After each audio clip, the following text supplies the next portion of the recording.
నమస్కారం ఘంటారావానికి స్వాగతం. ముందుగా ప్రధానాంశాలు. నైరుతి బంగాళాఖాతంలో తీవ్ర అల్పపీడనం. మరో 48 గంటల్లో ఉత్తర దక్షిణ కోస్తాలో వర్షాలకు అవకాశం.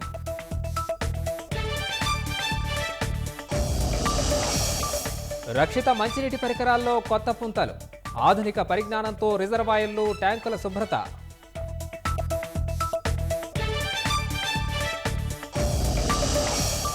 పేర్ని నానిని కాపాడాల్సిన అవసరం తనకు లేదన్న కొనకల్ల.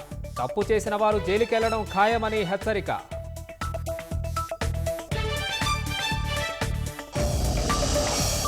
అంబేద్కర్ వారసత్వాన్ని చెరిపేసేందుకు కాంగ్రెస్ యత్నించిందన్న మోదీ.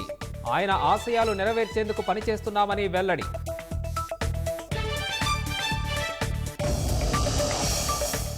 సిరియాలో అసద్ క్రూర పాలనలో వేలాది మందిని చంపి ఖననం. అకృత్యాలకు సజీవ సాక్ష్యంగా సామూహిక సమాధులు.